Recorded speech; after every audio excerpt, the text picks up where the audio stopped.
Nei miei corsi sulla comunicazione relazionale punto moltissimo su un aspetto fondamentale, ovvero che la qualità della nostra vita dipende in larga misura dalla qualità delle nostre relazioni.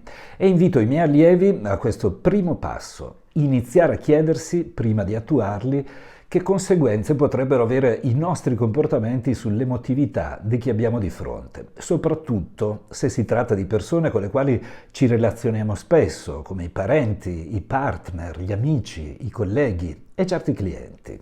A volte molti di noi hanno degli atteggiamenti che non sono idonei a farci raggiungere i nostri obiettivi e che al contrario mettono a disagio la persona che abbiamo davanti. Per alcuni sono atteggiamenti naturali, abitudini di cui non si rendono conto e nel momento in cui le cose degenerano permangono nella vana convinzione che dire a se stessi in fondo sono fatto o fatta così possa essere una scusante, quando in questi casi una frase del genere è totalmente fuori luogo. Dire a noi stessi sono fatto così, secondo la mia opinione, dovrebbe essere subito sostituito con ho scelto di essere così, perché quando siamo adulti una certa responsabilità esiste sempre, anche da parte nostra.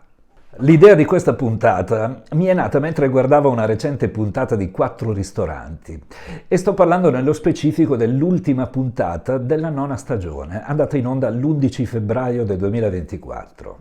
Alessandro Borghese si trova a Mantova per scegliere quale tra i 4 ristoratori in gara si aggiudicherà il titolo di miglior ristorante contemporaneo della città.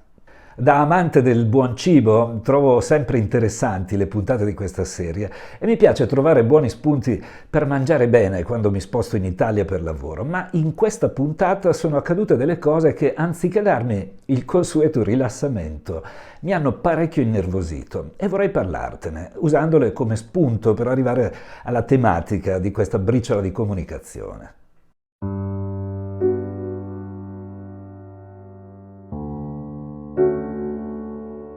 Cercando di farla breve, tra i 4 concorrenti una giovane donna di nome Ecla ha avuto modalità di comportamento molto svalutanti nei confronti dei compagni di gara e i suoi atteggiamenti ipercritici e arroganti hanno messo a disagio non solo i concorrenti ma spesso anche Borghese, tanto erano pesanti. Questi atteggiamenti, a quanto pare, non sono piaciuti nemmeno al pubblico, che infatti l'ha penalizzata tantissimo, con una valanga di commenti velenosi su TripAdvisor, fino a spingere il portale a oscurare la scheda del suo ristorante, presumo per un intasamento dei server. Ti consiglio, anche se non ami particolarmente il programma, di guardare questa puntata per renderti conto di alcune sfumature interessanti. La prima è che Ecla, sin dalle prime battute, appariva sicura di vincere a mani basse e che al di là dei suoi atteggiamenti era chiaramente molto appassionata al suo ristorante, quindi aveva un chiaro obiettivo: arrivare prima degli altri per avere conferme sulle sue scelte imprenditoriali e ovviamente attrarre più clienti.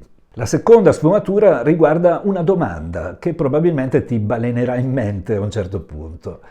Perché Ecla si comporta in maniera così antipatica? Mi occupo di comunicazione relazionale da più di mezza vita e posso affermare che questa donna, sicuramente intelligente sul piano del quoziente intellettivo, si è comportata da stupida. Secondo Carlo Cipolla, uno storico italiano che oltre a occuparsi di economia ci regalò un saggio sulla stupidità umana, la persona stupida è quella che con i suoi comportamenti arreca danni agli altri e anche a se stessa.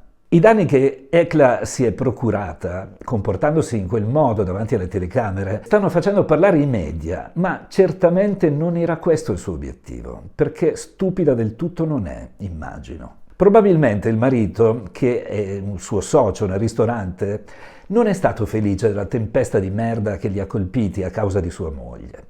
Penso che ne abbiano parlato a lungo e credo sia facile che la signora Ecla abbia liquidato la questione con frasi simili a «sono fatta così». Ora usciamo dal siparietto che ci è servito per introdurre il discorso e vediamo insieme alcuni dei tanti possibili atteggiamenti o comportamenti che portano le persone a evitarci e a farsi un'idea di noi negativa. Inizierei con quelli che la signora Ecla ha chiaramente espresso e al primo posto voglio mettere il sarcasmo. Il sarcasmo è l'altra faccia di una moneta che vede dalla parte opposta l'ironia. Mentre l'ironia è indice di intelligenza acuta e può esprimersi in ambienti in cui esiste già una complicità molto sana e ludica, il sarcasmo di solito viene usato per danneggiare l'autostima dell'interlocutore. È guidato da un profondo disprezzo e dal desiderio intimo di umiliare l'altro. Davanti a una battuta sarcastica è molto difficile che la persona bersagliata si senta a suo agio, mentre è più probabile che ci attacchi o che ci eviti. E se questa persona è importante per noi, ne pagheremo le conseguenze. Al secondo posto possiamo mettere un altro atteggiamento di Ekla, la critica reiterata e fine a se stessa. Le persone ipercritiche, soprattutto se vivono in coppia e usano questa modalità con il partner, finiscono per rimanere sole.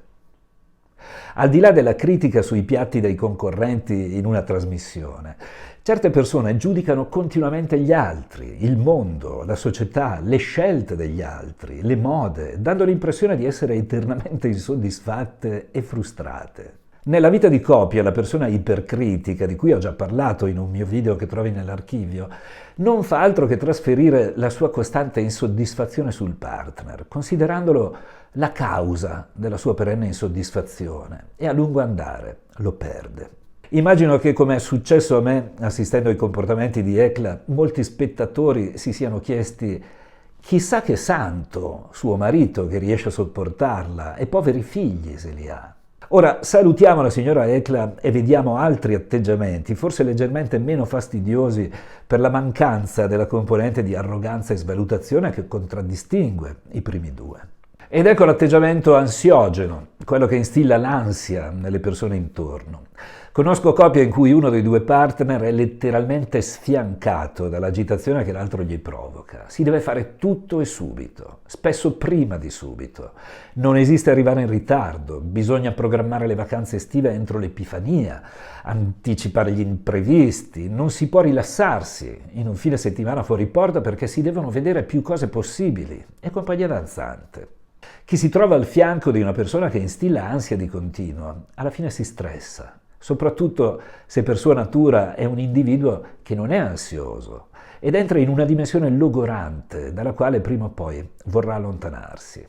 Concludo con un ultimo atteggiamento, ribadendo che ne ho scelti solamente alcuni tra una lista davvero nutrita, forse perché sono quelli che mi sono apparsi più spesso durante le ultime sessioni di coaching.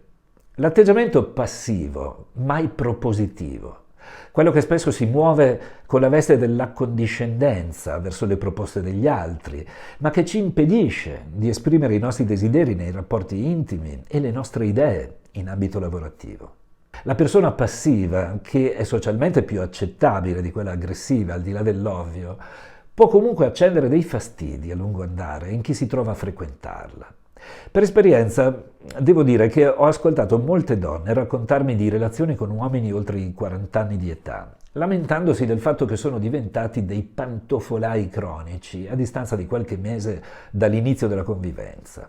Nella prima fase della relazione erano molto attivi e propositivi, pieni di idee su come trascorrere il tempo insieme tra cinema, teatro, gite fuori porta, serate danzanti al ristorante, cene, e una volta accasati sotto lo stesso tetto si sono trasformati in bradipi che al massimo si limitano a dire sì quando è la donna esausta a chiedere di uscire a vedere il mondo.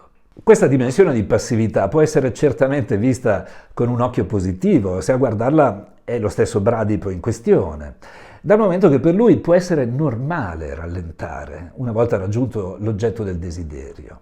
Ma la donna ha delle esigenze differenti e una vita che diventa simile a un encefalogramma piatto la spegne e la fa sentire non considerata. Lo stesso disagio possono viverlo i colleghi o il titolare quando si trovano davanti un timbratore di cartellino seriale che sembra non avere più stimoli e mira la pensione.